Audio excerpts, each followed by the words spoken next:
Salut tout le monde. Donc, vous avez terminé avec votre fiche de personnage. Vous avez rempli toutes les informations qu'il faut. Vous avez regardé la rétroaction et vous avez ensuite modifié vos choses. Vous avez commencé déjà à prendre votre texte pour votre monologue. Alors maintenant, c'est le temps de passer à travers votre texte pour pouvoir ajouter qu'est-ce qui est expression verbale.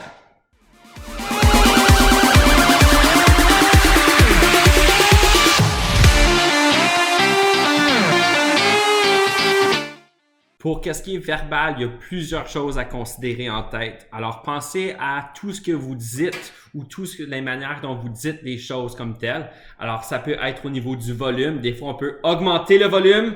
Des fois, on peut diminuer aussi le volume. Au niveau du rythme, on peut jouer aussi beaucoup avec. Alors, vous pouvez parler extrêmement vite puis vous exprimer de toutes sortes de manières très rapidement. Mais vous pouvez aussi réduire le débit et le rythme de votre voix. Alors, ça aussi, il faut y réfléchir. Une chose à garder en tête, c'est les pauses.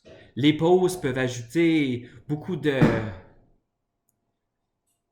suspense et mystère à votre texte. Alors, pensez aussi où est-ce que vous allez prendre des pauses. Est-ce que c'est nécessaire? Est-ce que c'est pas nécessaire? Réfléchissez-y et on va ajouter ça un petit peu à votre texte. Je vais faire un exemple un petit peu avec vous autres quant à l'expression verbale. J'ai un texte ici que personne d'autre a, comme ça personne ne va pouvoir le prendre. Et j'ai un texte d'Antigone. Alors, c'est une vieille pièce grecque. Alors, on va pouvoir passer à travers ensemble. Alors ici, dans mon texte, je veux considérer trois choses. Alors la première chose, ça va être les pauses comme telles. Alors quand est-ce que je vais prendre des pauses? 2, je vais pouvoir considérer un petit peu le volume comme tel et le jeu de volume. Alors quand est-ce que je vais augmenter mon volume? Quand est-ce que je vais le diminuer? Et puis 3, je vais penser un petit peu au rythme. Penser à quand est-ce que je vais accélérer ou d'autres fois est-ce que je vais ralentir un petit peu le débit. Alors ça, c'est les trois choses que je veux qu'on garde vraiment en tête quand ça vient aux expressions verbales. Selon moi, la meilleure manière de pouvoir placer ces pauses dans son texte comme tel, c'est vraiment de sauter une ligne. Oui, on peut mettre un commentaire dans la marge, mais en sautant une ligne, quand je vais imprimer mon texte, si jamais j'utilise la version électronique, je le vois visuellement que, OK, je dois prendre une pause à ce moment-là. Alors, par exemple, ici, comprendre. Je prendrai une pause. Alors, je vais sauter une ligne ici. Vous n'avez que ce mot à la bouche. Tous, depuis que je suis toute petite, il fallait comprendre qu'on ne peut toucher à l'eau, à la boue, à la belle eau fuyante et claire, parce que ça mouille les dalles, à la terre, parce que ça tache les robes. Alors, je vois ici que je prends aussi une pause ici et au point comme tel. Alors, vous allez remarquer que souvent, avec les virgules, mais aussi avec les points, on a une pause qui est quasiment naturelle. Alors, vous pouvez toujours le faire comme ça aussi. Moi, habituellement, dans mes propres textes, je saute une ligne. Comme ça, c'est plus facile pour que je puisse me rappeler que je vais prendre une pause à la fin de ça ici. Comprendre. Pause. Toujours comprendre. Moi, je ne veux pas comprendre. Je comprendrai quand je serai vieille, si je deviens vieille, mais pas maintenant. Alors ça ici, selon moi, c'est toutes des différentes choses. Alors, je les mettrai comme ça ici, sachant que je dois prendre des pauses. Alors, ça, c'est un premier petit truc. Vous pouvez sauter des lignes pour vos pauses ou, si vous voulez, vous pouvez toujours les mettre comme ça ici, highlighter ce que vous avez besoin ou les souligner. Puis ensuite, vous pouvez ajouter ici, vous pourriez écrire le mot pause comme tel. Comme ça, je sais que j'ai une pause. Mais si je l'imprime, les commentaires dans la marge, je ne vais pas nécessairement les voir. Alors, faire attention à ça aussi.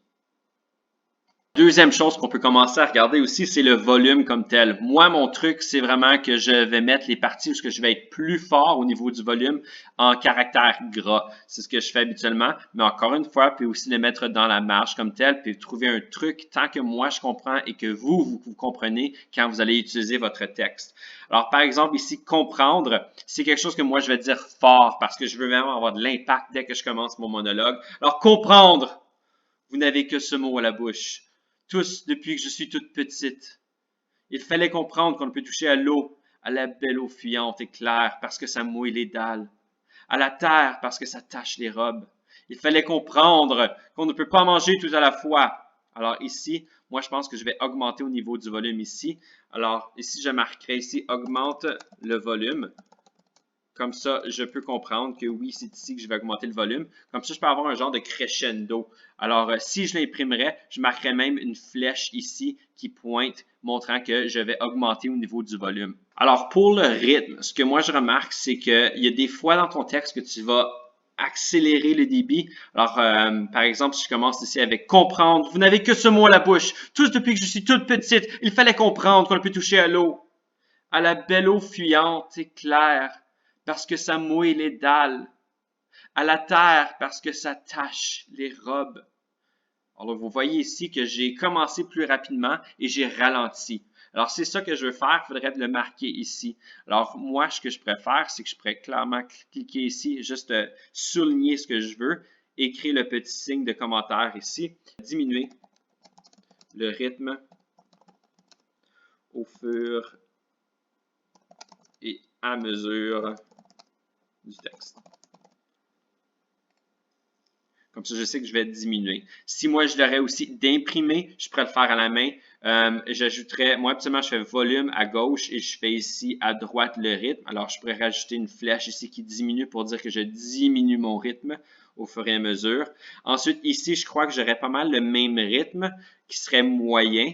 Puis ici, qui est la partie la plus importante du texte, ça serait vraiment rythme lent. Parce que je veux vraiment, quand on est lent, le public va vraiment bien comprendre chacun des mots.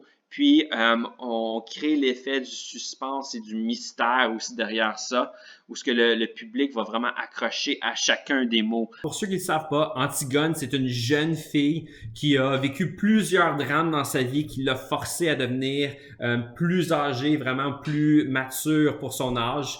Alors, c'est ça ici qu'elle dit à la toute fin, qu'elle ne veut pas comprendre, qu'elle veut vivre sa vie de jeune fille, d'enfant innocent, mais qu'elle a été forcée de tenter de comprendre les choses d'adultes trop jeune. Alors, c'est pour ça que je prendrai plus de temps à la toute fin de mon monologue pour vraiment ralentir mon rythme et jouer avec mon volume, jouer avec mes pauses pour vraiment créer le plus de suspense possible, pour vraiment que mon public accroche à chacun des mots parce que c'est la partie, je crois, qui est la plus importante du monologue. Alors, allez vraiment comprendre le contexte comme tel de votre monologue pour savoir c'est quoi la partie la plus importante et le pourquoi que votre personnage dit ce monologue-là. Ça va jouer beaucoup avec les émotions, ça va jouer beaucoup avec quelle partie ou ce que je veux mettre l'emphase dans mon monologue. Alors, pensez à ça. C'est important de vraiment comprendre chacune de vos parties de votre monologue. C'est aussi simple que ça. Prenez votre texte, ajoutez des commentaires en marge pour que je sache, moi, qu'est-ce que vous allez faire au niveau verbal. Où est-ce que vous allez prendre vos pauses? Où est-ce que vous allez augmenter votre volume, diminuer votre volume et jouer avec votre rythme. Allez passer à travers ça. Soumettez-le sur Google Classroom une fois que c'est terminé et je vais vous donner la rétroaction.